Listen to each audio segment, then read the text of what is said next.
Hello, listeners of Sci-fi Stories, and thank you so much for tuning in.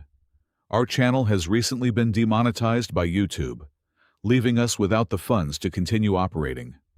If you find yourself captivated by today's tale, we politely ask that you consider supporting us with just $1, which allows us to pay our hardworking staff so they can manage their living expenses and keep bringing you amazing sci-fi adventures.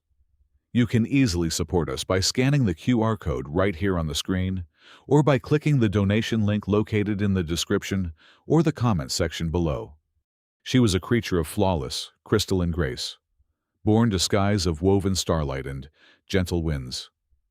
He was a slab of grimy muscle and scar tissue, born to the unforgiving dirt of Earth. Yet down here, buried alive beneath an ocean of toxic blackness, her delicate perfection was slowly shattering. His rough edges, however, were the very things keeping the abyss at bay. They were 10,000 meters deep. Above them lay the crushing weight of the liquid ammonia ocean of Gliese 8b, a world entirely hostile to anything with a pulse. Around them, the Tartarus mining station was dying a slow, agonizing death. The structural collapse had begun roughly 2 hours ago, triggered by a localized seismic shear that snapped the primary titanium struts of the facility like dry twigs. Now, the two of them were sealed inside a secondary quarantine airlock, trapped in a steel box while listening to the ocean slowly chew its way through the reinforced hull. The sound was relentless and terrifying. The heavy bulkheads groaned, buckled, and shrieked under the localized pressure of millions of tons of volatile liquid. The noise reverberated through the cramped steel chamber like the wails of damned souls being dragged down into the underworld. The temperature inside the room was plunging rapidly, and the air was thick, tasting heavily of copper, ozone, and impending doom. Vial pressed her back against the vibrating wall, her breathing shallow, erratic, and frantic. As an architectural inspector of the high ascendant caste, her physiology was a masterpiece of alien evolution. Her skin was composed of a semi-translucent, pale blue silica lattice, undeniably beautiful, but incredibly fragile. She was designed for the gravity-controlled spires of her wealthy home world, not the crushing, violent depths of a fringe mining colony. Her custom-fitted, high-tech survival suit, a sleek marvel of bioreactive polymers, was completely failing her. Crimson error runes flashed across her retinal display, warning her that her oxygen reserves were bleeding out from an invisible microfracture in the atmospheric processor. The life support artificial intelligence chimed in a synthetic, panic-inducing cadence, announcing over and over that she had less than 15% of her breathable air remaining.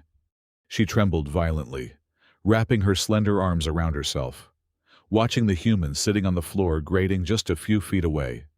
Cade Blair did not look like a man facing his imminent demise. The Earthborn high-pressure welder was a hulking mass of grease-stained coveralls and heavy kinetic plating. His own atmospheric suit looked as though it had been chewed up and spat out by a rotary grinder long before this disaster even started. It was a bulky, heavily modified industrial rig, currently leaking a steady hiss of pressurized argon. Instead of panicking, Cade was sitting cross-legged on the damp floor, whistling a tuneless, annoying melody while he used a heavy roll of hypertensile industrial tape and a jagged piece of scrap aluminum to patch a severe gash in his knee joint. He smoothed the thick tape down with his heavy, gloved thumb, completely indifferent to the wailing metal around them. "Are you completely insane?" Vial asked, her voice trembling wildly over the local communication channel. "The structural integrity of this sector is at 0.4%. The bulkheads are failing. My suit is dying. We are going to be crushed into paste, and you are repairing your armor with garbage." Cade did not even look up. He tore another strip of thick tape with his teeth. "It is not garbage, Princess. It is industrial-grade structural adhesive, and you need to regulate your breathing. You are sucking down your air supply, like it is completely free. I promise you, it is not. Before Vale could offer an indignant retort, the battered sonar console bolted to the far wall suddenly hummed to life. The cracked display screen bathed the dim, freezing room in a sickly green glow. A harsh, rhythmic pinging sound began to echo through the small space, cutting sharply through the groaning of the dying station. Ping, ping, ping! Vile scrambled toward the console, her crystalline fingers dancing frantically over the diagnostic interface. What she saw made the faint blue glow of her life core dim with pure, unadulterated terror. The sonar sweep revealed a localized anomaly right outside their airlock, swimming effortlessly through the lethal liquid ammonia. It was not falling debris. It was a massive, shifting shadow, easily 90 meters long, circling the fractured station in tight, predatory loops. "By the ancestors," Vile whispered, stepping back from the glowing green screen, her voice cracked with absolute despair, her knees threatening to give out beneath her. "It is the deep-sea phantom. I have only read about them in the classified corporate hazard reports. It is the apex predator of this entire ocean. It hunts by sensing vibrations and electromagnetic bleed. Last cycle, one of these creatures swallowed 3 fully armed corporate submersibles whole. We are dead. We are already dead." The massive shadow on the screen tightened its circle. The pinging grew faster, louder, drowning out the groaning metal of the station. "Ping, ping, ping," Cade grunted heavily. He reached down to his tool belt, grabbed his heavy plasma welding torch, and ignited it with a blinding, roaring blue flare. He turned his broad shoulders toward the reinforced airlock door, completely ignoring the terrifying image on the sonar screen. "Hey," Cade said, his voice grating with deep annoyance over the communication link. "Tell your mythical giant fish to keep it down. All that obnoxious beeping is making it really hard for me to focus on welding this seal." The thick darkness beyond the reinforced observation viewport of the adjacent corridor suddenly shifted. A cold, spectral light bled through the murky depths, turning the pitch-black liquid ammonia into a swirling vortex of sickening phosphorescence. It started as a faint, pulsating violet glow, slowly shifting into a harsh, predatory crimson that seared the eyes. The sheer scale of the illumination defied all rational comprehension. It was as if an entire submerged city block had broken loose from the ocean floor and was drifting toward them with terrifying purpose. Vile could not tear her gaze away from the massive viewport. Her breath caught violently in her throat, her chest heaving against the failing restraints of her survival suit. The entity possessed a nightmarish, primeval majesty. Bioluminescent ridges ran down its impossibly long flanks, pulsing in a hypnotic, rhythmic sequence that overwhelmed her highly sensitive visual receptors. But the blinding light was not the most terrifying aspect of the Leviathan. It was the unnatural, sickening distortion of the liquid environment around it. The water did not merely part for the beast as it swam, it bent, warped, and collapsed inward.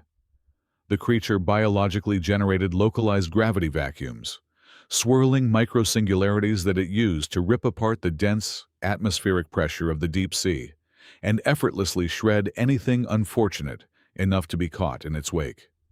The immense gravitational pull was already affecting the crumbling station. The heavy metal floor beneath their feet tilted violently, groaning in protest as the beast drew closer.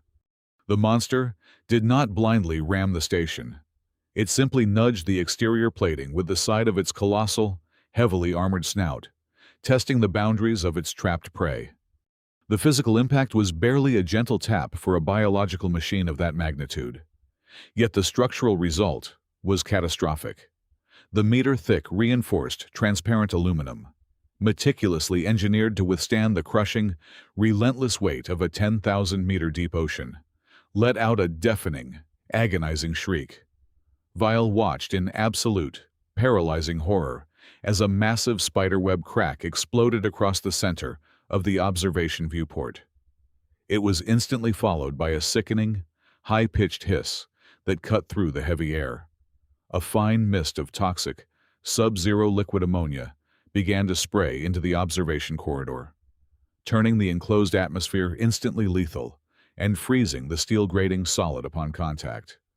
The hissing sounded like the mocking laughter of a dying world. The structural integrity of the entire sector was failing rapidly, and the immense pressure difference was about to violently equalize. Once that massive glass barrier fully shattered, the vacuum anomaly created by the beast, combined with the sheer, crushing weight of tens of thousands of tons of deep ocean pressure, would instantly liquefy their bodies. They would not even have the luxury of drowning.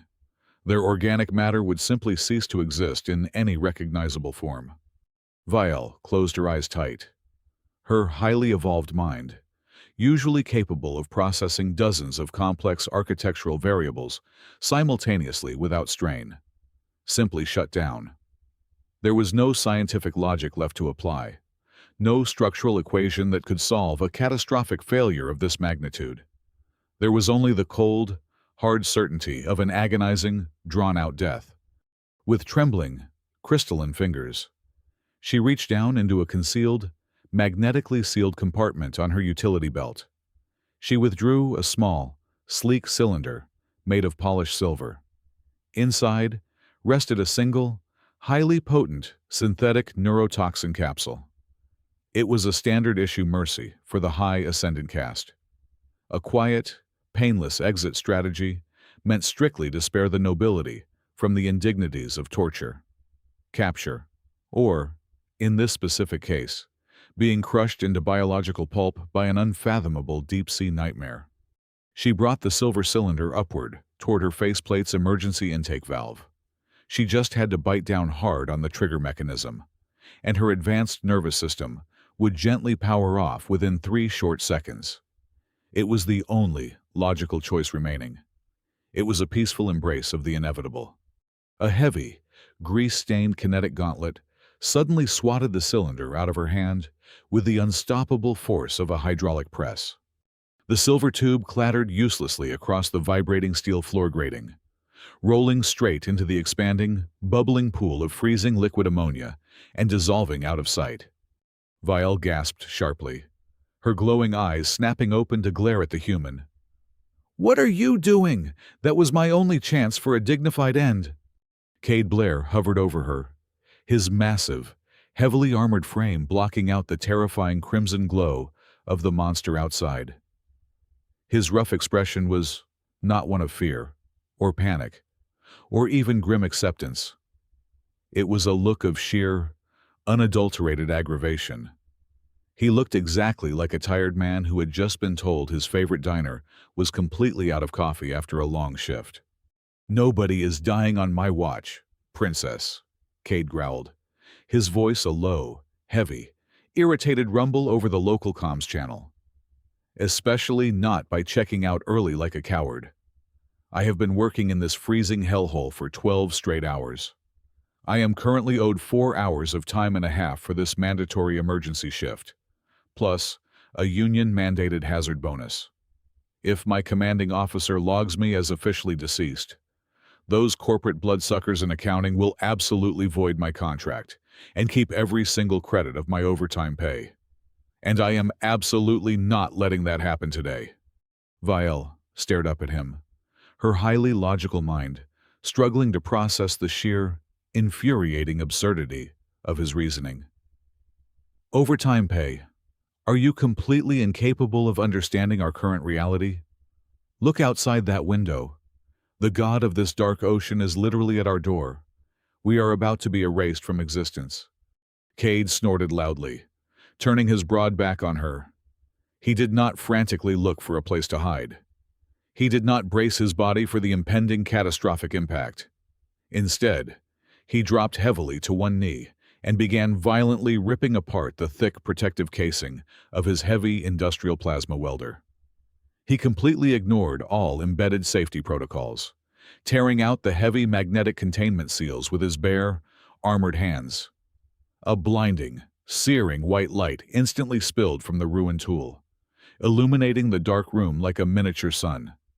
He was deliberately exposing the superheated plasma energy core, a highly unstable, heavily regulated matrix that was now rapidly leaking raw, blinding thermal energy directly into the freezing room. "That is a Class 4 thermal core," Vielle screamed over the comms, sheer panic completely overriding her rigid aristocratic composure. "If you intentionally destabilize the magnetic containment field, it will detonate with the force of a small star." "That is exactly the plan," Cade muttered grimly, gripping the blindingly hot, dangerously exposed core tightly in his heavily armored right hand. The thick, kinetic plating on his glove immediately began to smoke, hissing loudly as the metal turned a bright, angry cherry red from the extreme, unshielded heat. He stood up straight, planting his heavy magnetic boots firmly onto the floor, grating with a heavy thud, and squarely faced the violently cracking viewport.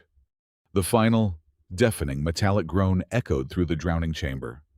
The meter-thick glass completely gave way. It did not just break. It exploded inward like a massive fragmentation grenade. The heavy, reinforced bulkhead peeled back like cheap, thin foil. A roaring, pitch-black wall of toxic water, carrying the unimaginable, crushing pressure of tens of thousands of tons of heavy ocean, violently smashed into the room. Riding the crest of that apocalyptic, roaring wave was the gaping, jagged-toothed maw of the abyss itself, opening wide to violently suck every piece of metal, flesh, and glass into its localized gravity vortex. The catastrophic breach was absolute. As the final layer of the reinforced bulkhead disintegrated into jagged shrapnel, the ocean did not merely flood the quarantine chamber. It invaded with the violent fury of an artillery strike. The sheer kinetic force of thousands of tons of deep-sea ammonia slammed into the room, instantly turning the enclosed space into a chaotic, swirling vortex of freezing black water and torn steel. But the rushing ocean was not the true executioner. The executioner was the cavernous, nightmarish maw waiting just beyond the shattered threshold. The Leviathan unhinged its massive jaw, revealing a terrifying biological chasm lined with hundreds of serrated, translucent teeth, each one the size of a standard industrial transport vehicle. Deep within the darkest recesses of its throat, a pulsating, fleshy node ignited with a blinding violet intensity. The beast activated its localized gravity drive. It was an organic vacuum chamber, a flawless evolutionary mechanism designed to suck entire schools of armored prey, or heavily shielded submarines, directly into its boiling, acid-filled stomach. The pull was instantaneous and godlike. The laws of fluid dynamics violently collapsed as the water, the loose debris, and the very air in the room were violently dragged toward the glowing abyss of the monster's throat. Vielle screamed a silent, desperate cry, instantly activating the emergency magnetic clamps on her boots. The heavy electromagnetic locks engaged with a harsh clank, binding her fragile crystalline form to the only remaining solid section of the steel wall. The gravitational pull tore at her bioreactive suit, threatening to strip the synthetic polymers right off her silica skin. She clung to the wall with every ounce of her highly engineered strength, watching the heavy metal grating of the floor being ripped away and swallowed into the darkness. She turned her glowing visor toward the human, fully expecting to see his heavy armor being dragged hopelessly toward the crushing teeth. What she saw instead completely shattered her understanding of sentient logic. Cade Blair was not desperately clawing at the walls. He was not crying out for salvation.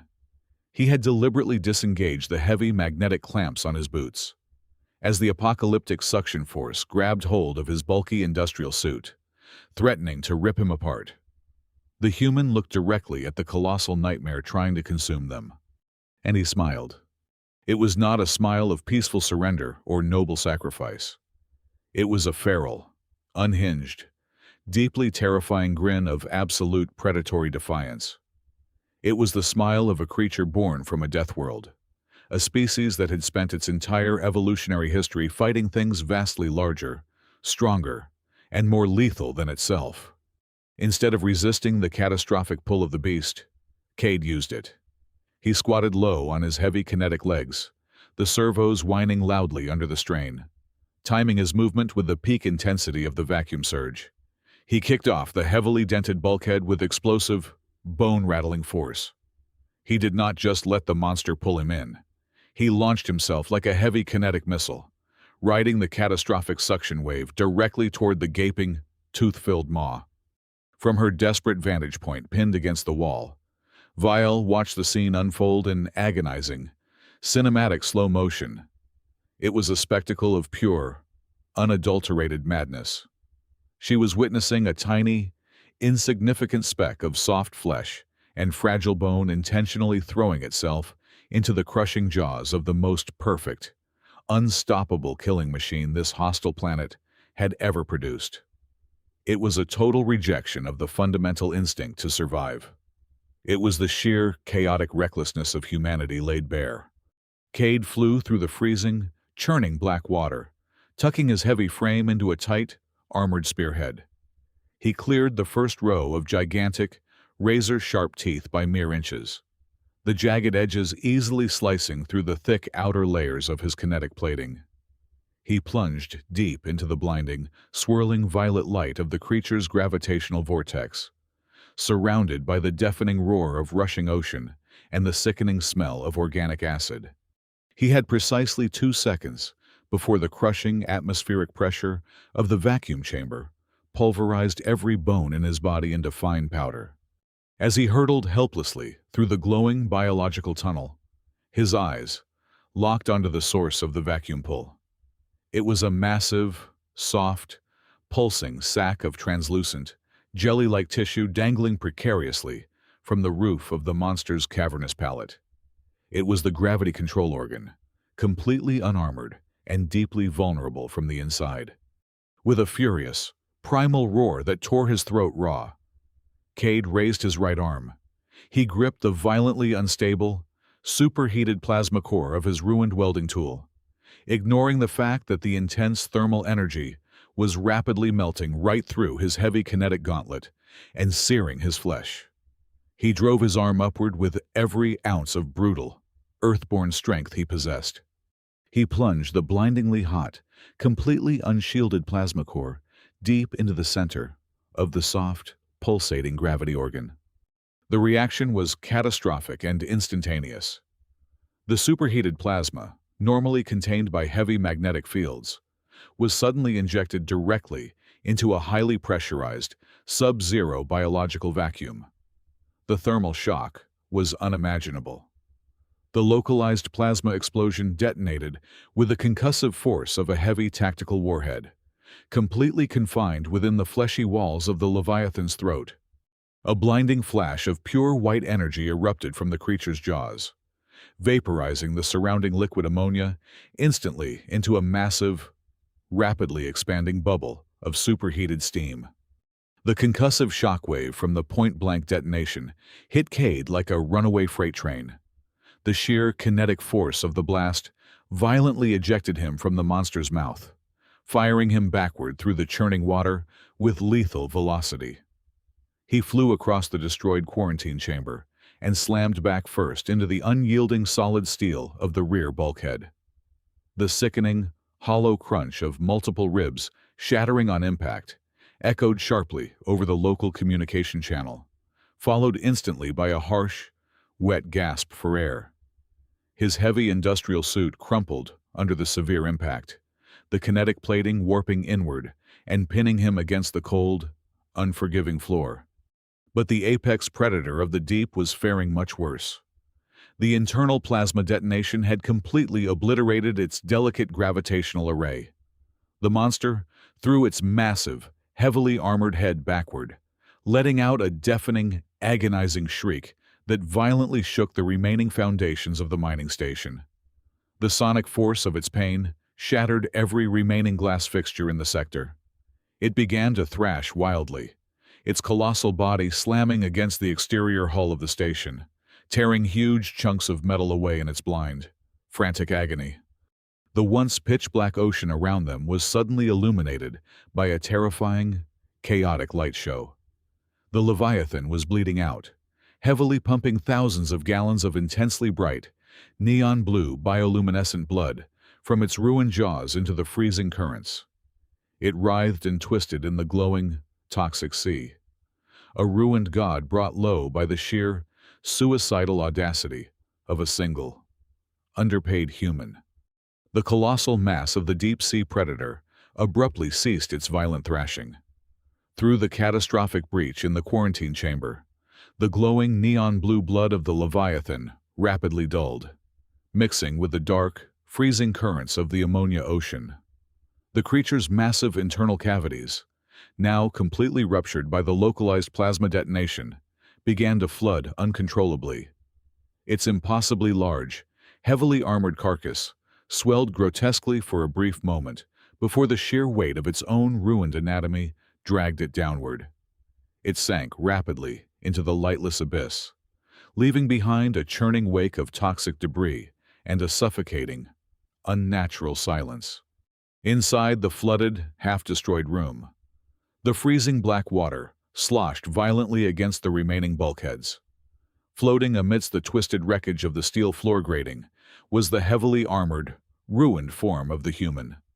Cade Blair was barely tethered to life. A jagged piece of shrapnel from the monster's teeth had completely sheared through the thick kinetic plating of his right thigh, tearing a massive, gaping wound through his atmospheric suit and deep into the soft flesh beneath. A high-pitched, desperate hiss of escaping breathing gas screamed from his compromised life support system.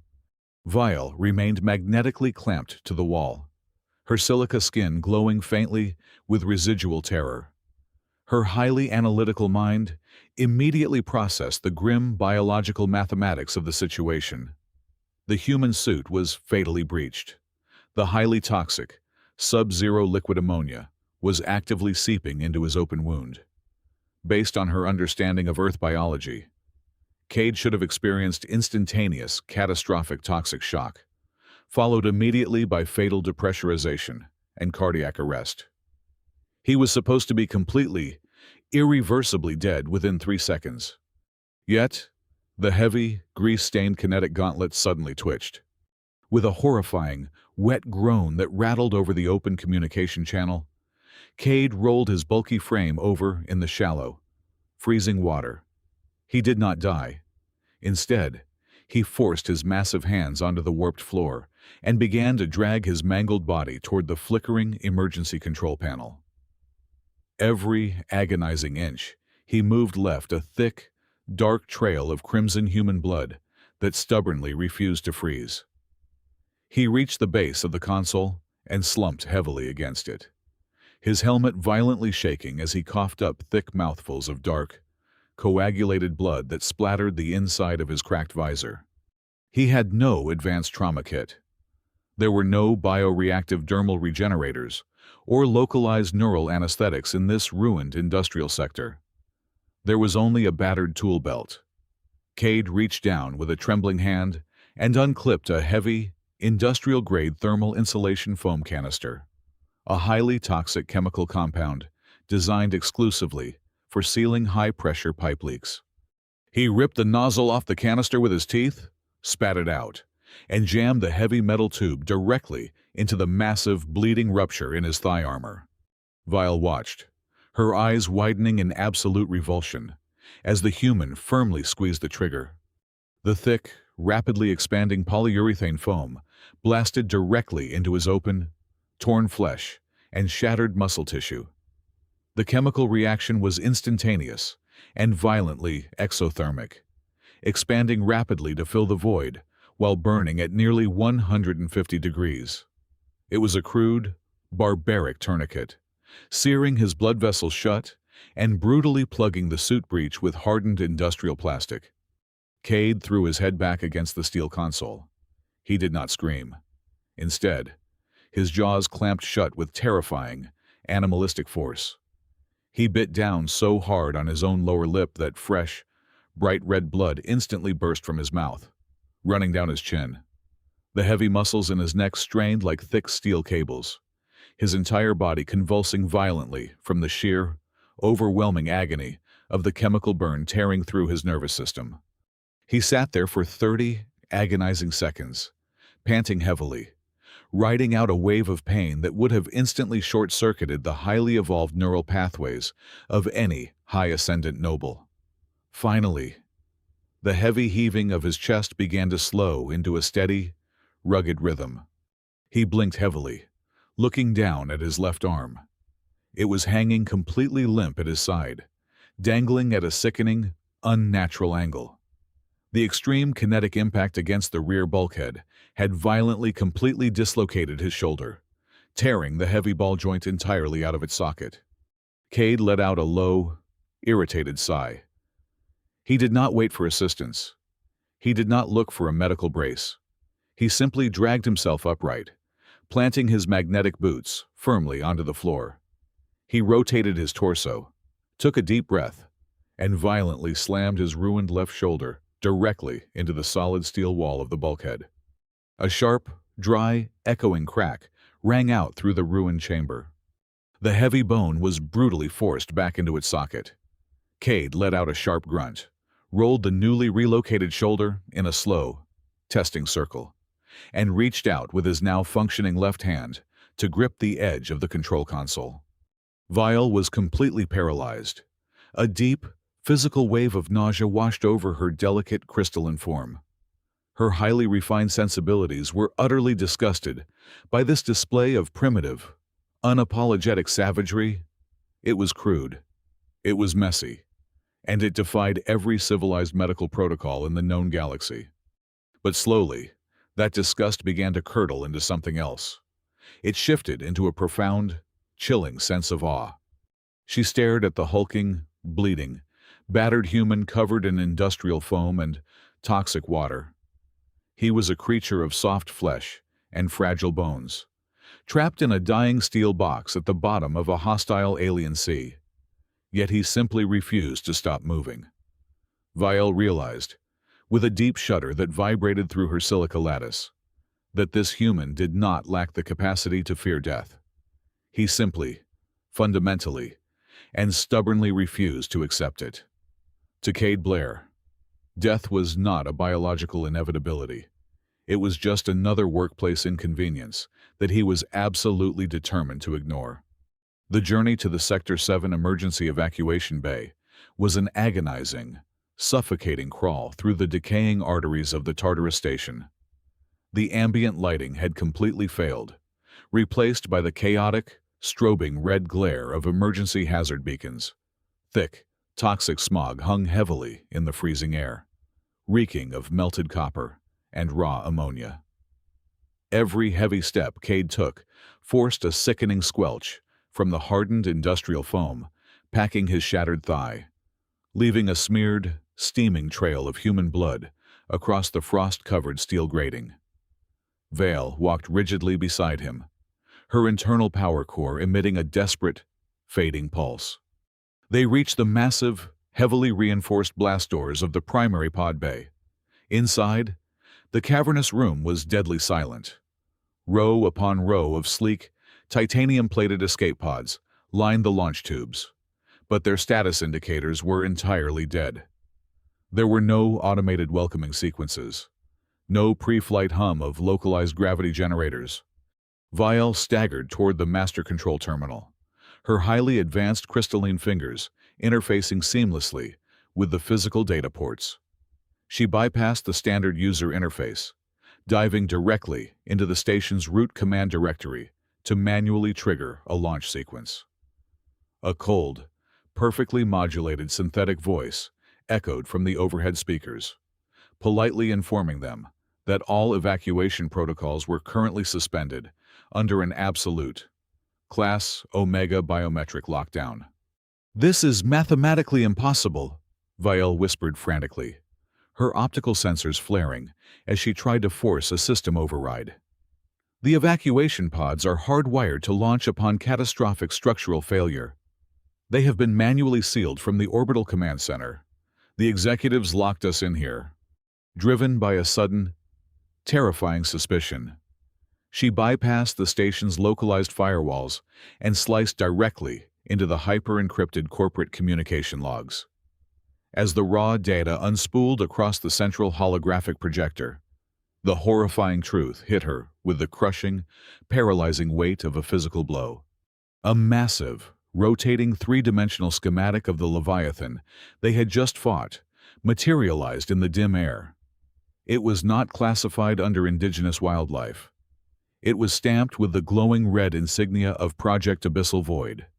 It was a genetically engineered, cybernetically enhanced biological weapon, heavily funded and secretly developed by her own employer, the Ascendant Hypercorporation. By the stars, no. Vile breathed out, her voice trembling violently as the classified text scrolled across her vision. It was never a wild beast. They grew it in a laboratory. The localized seismic shear that destroyed this facility was not an accident. It was a controlled, heavily orchestrated demolition using gravimetric charges. They deliberately dropped their prototype weapon into a live, heavily populated industrial zone to harvest real-world combat analytics. The holographic text laid out the cold, calculated corporate strategy in undeniable detail. The corporation had intentionally sacrificed an entire facility of over 4,000 contracted human laborers just to test the killing efficiency of their new toy. And they had deliberately routed Vial, an elite architectural inspector of the noble caste, into the deepest sector of the station to ensure she perished in the chaos.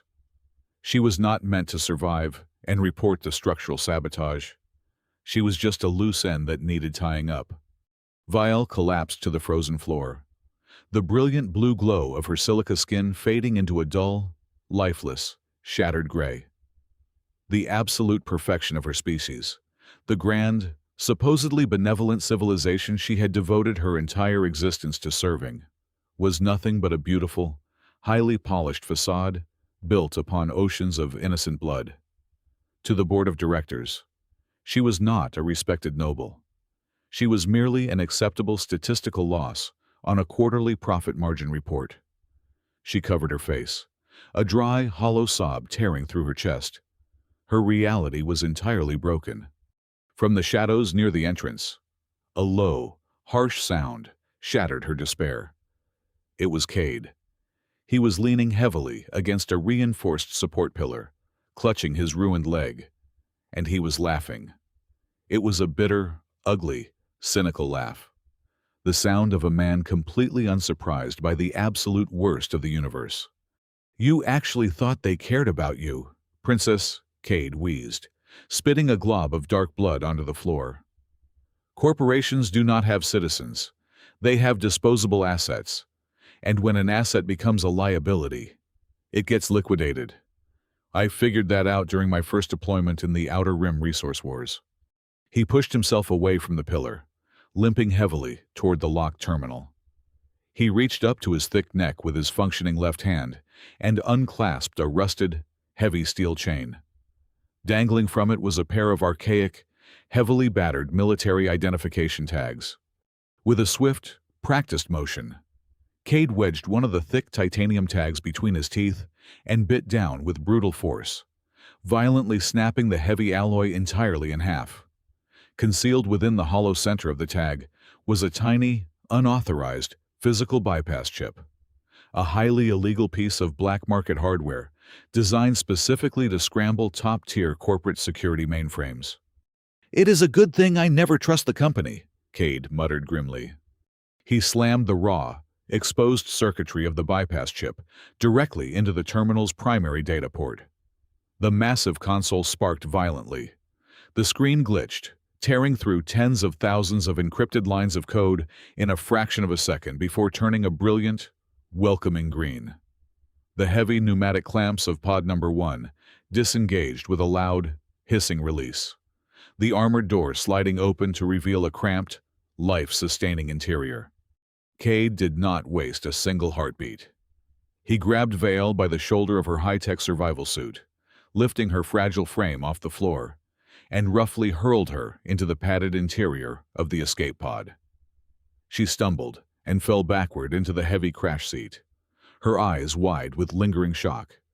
But before Cade could step across the threshold to join her, the terminal blared a deafening, high-pitched security klaxon.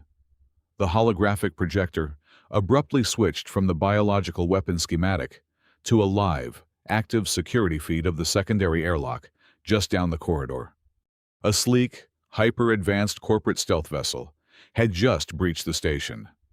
The boarding ramp lowered, and a full tactical squad of heavily armored biomechanical death commandos marched in perfect, terrifying unison into the flickering hallway. They were armed with high-yield plasma rifles and heavy kinetic blades, their optical sensors glowing a uniform, merciless, blood red. They were the corporate cleanup crew, dispatched to verify the absolute, total elimination of all biological material remaining in the sector.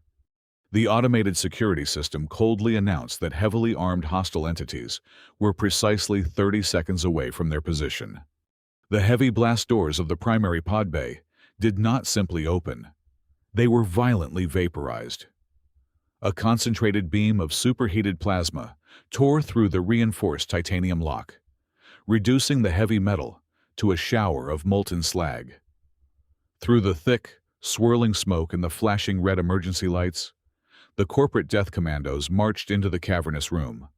They were massive, encased in pristine, high-impact obsidian armor, their movements perfectly synchronized and entirely devoid of hesitation or fear. 6 glowing red targeting lasers instantly swept across the frozen floor, immediately locking onto the viewport of the activated escape pod.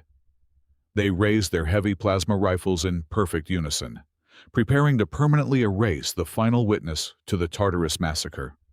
Vial pressed her trembling hands against the thick, transparent aluminum of the pod window. She frantically motioned for the human to hurry.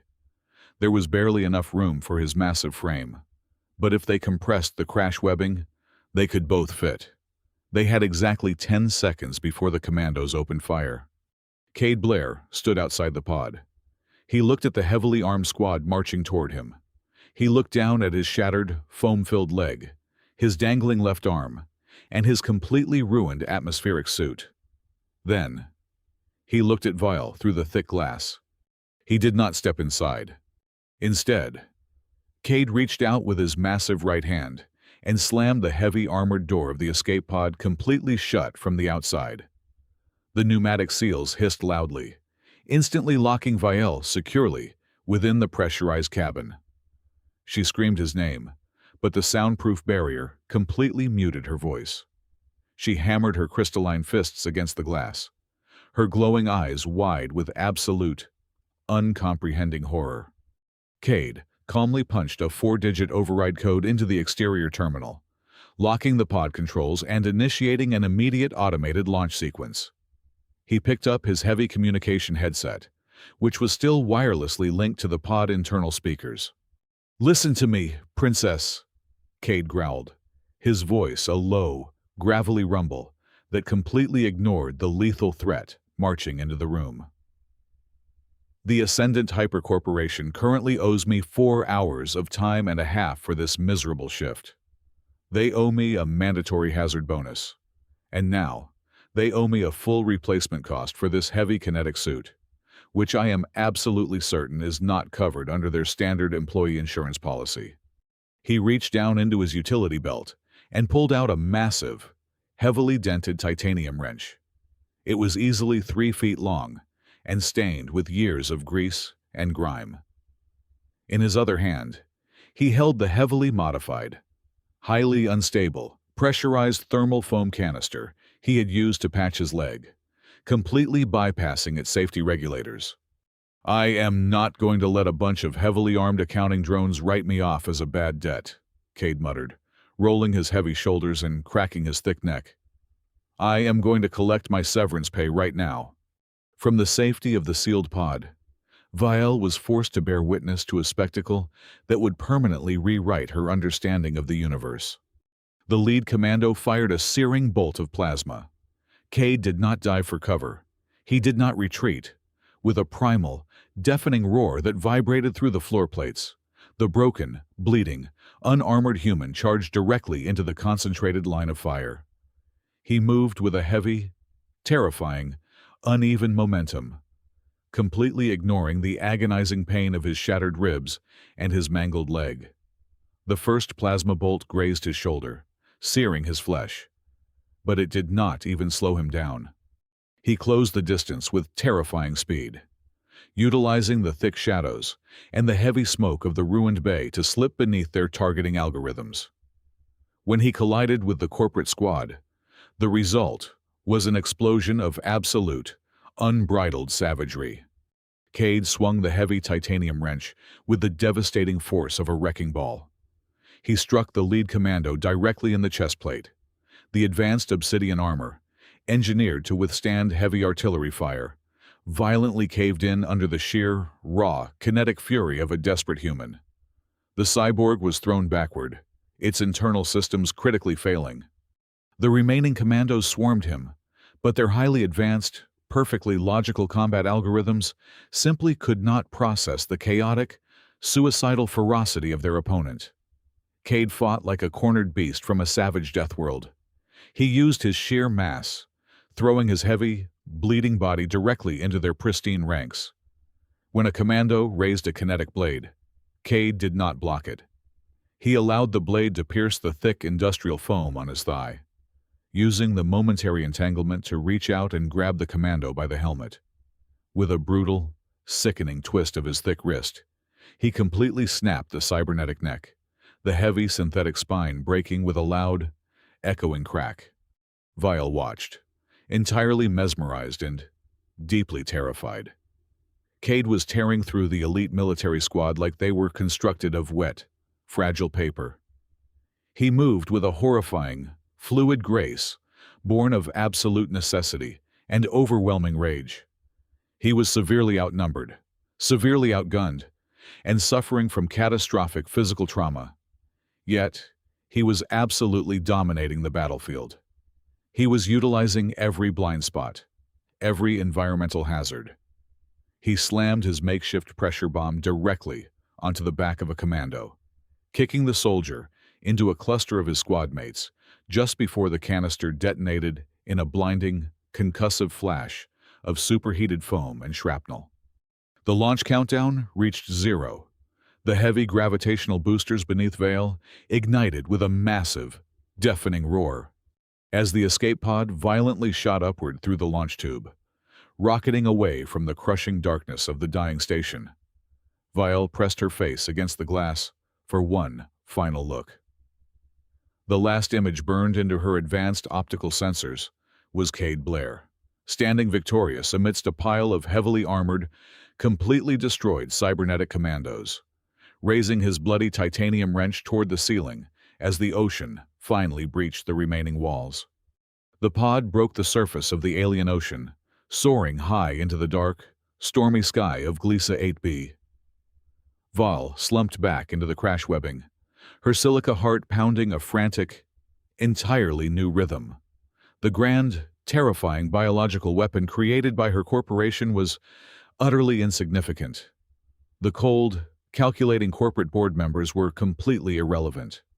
As she stared out into the vast, empty cosmos, a chilling, profound realization washed over her.